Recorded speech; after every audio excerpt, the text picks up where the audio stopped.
That's a little lick from the upcoming little Tom Bukovac transcription I've got coming out later this week. It's a short one, but it's a really cool twangy telly thing called Saturday Night Blast Off. Hey folks, welcome back to the channel. A number of new people have come on board in the last couple of months. Thank you for the support there.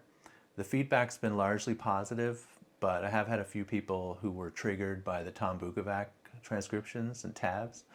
Not sure what's going on there, but I did have to silence a couple of people who were just over the top hostile and attacking me and whatnot.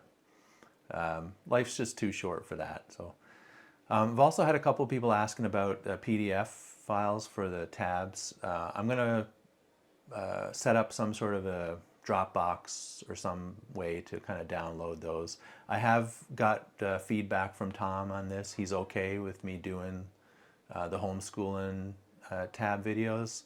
I've done a handful so far. I have a few more in the pipeline. I mean, I do other stuff on the channel, which I'll talk about in a minute.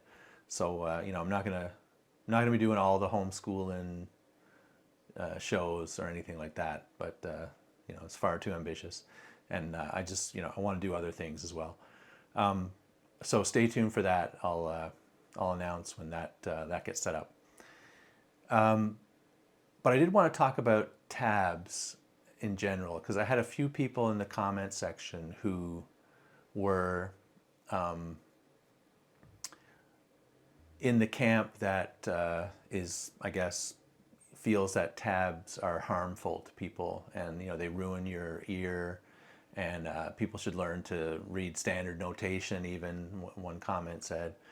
So I wanted to give you my perspective on tabs and a little bit of my sort of backstory. So I 100% agree that developing your ear musically is one of the many goals of someone who wants to progress on any instrument, particularly this one, and gain skill and that. But if you are blessed with having a good ear for music, early on, then that's great if it comes naturally to you. For new players, though, the ear is not used to hearing the phrases and even knowing where to start. And without a guide, a teacher, etc., tablature can give a person the starting point to sort of develop that necessary musical vocabulary, and later on, more sophisticated ear training. So by musical vocabulary, what I'm talking about are, your standard rock licks, sort of thing, or even some sort of scalar lines,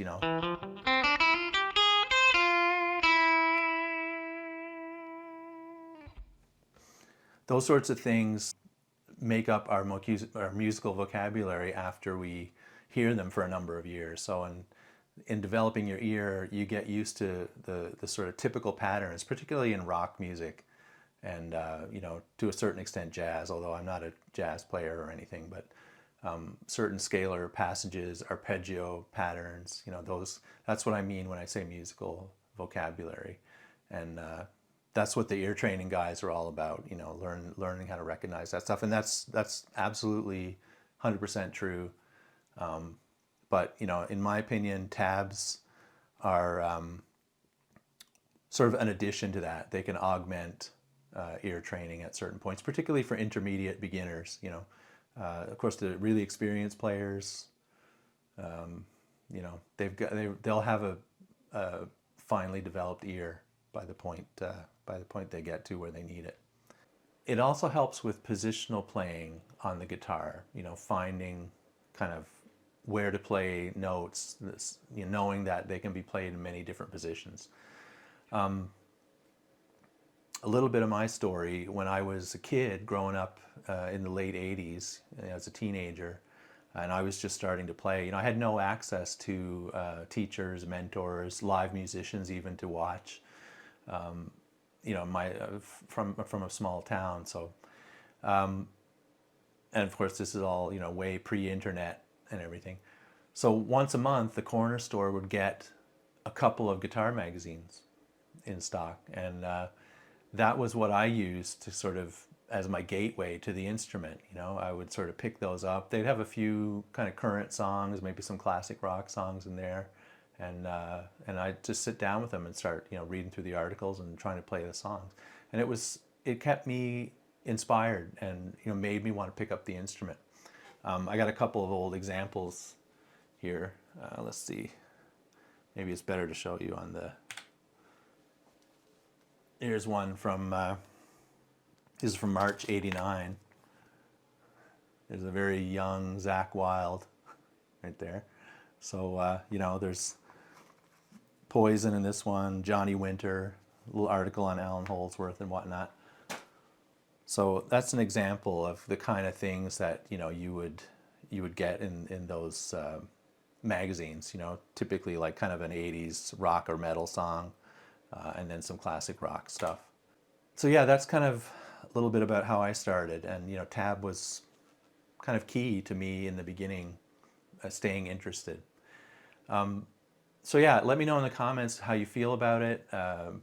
You know, either way is cool. Just be respectful, folks, and, you know, try to treat each other kind. A couple of things I've got coming up on the channel. The Big Muff Pi is one of my favorite pedals. It's the basis of, you know, Gilmour's tone, and JHS Pedals just released a new Big Muff 2 pedal based on a newly uncovered circuit that was never really issued by Electro-Harmonix. That prompted me to dig out my old Big Muff Pi, which is another op-amp, the version V6, I think. And I wanted to do a simple mod to it. Here it is right here. It's got one of these TS power supplies, these old, you know, tip sleeve mini jack power supply. So I want to convert that over to the standard Boss 9-volt center negative, you know, jack. So it's a pretty simple mod. I should be able to manage it, I think. But anyway, I'm going to film that for you folks and put it up on the channel. In terms of pedal building, I've got one of the last kits from a company called Build Your Own Clone right here. They went out of business, I'm thinking late 2024, and this here is a kit for the sort of version 1 of the Big Muff Pi called the Triangle version. So I'm going to build that, and I'll document that for you folks and put it up on the channel as well. I got a couple other Build Your Own Clone kits, 2 of which were pre-made that I bought, and then another one, a pedal switcher, which I did a couple years ago, and it was pretty easy. The instructions are pretty clear and stuff that they have. In terms of guitars, project-wise, I've got a couple small mods that I'm working on. I'm going to do a bridge upgrade, a saddle upgrade, I should say, on my Made in Japan 62 reissue Tele from 1987. It's got the vintage saddles, of course, so I'm going to upgrade those with some sort of compensated ones, and I'll do a little experiment. I want to see how off the intonation is before and then after, just for curiosity. And I'm also going to do a Les Paul. I'm going to switch out some pots from righty to lefty pots. I do that on most of my guitars that don't have it. A lot of the Gibson stuff, of course, comes with righty pots, even on the lefty models. So I like to have the rotation in the other direction so that you can do volume swells a little easier. So I'm going to work on that, and that's upcoming. So stay tuned. Anyway, folks, that's the channel update. Thank you if you managed to stick around for all of it, and I appreciate the support and engagement. So take care.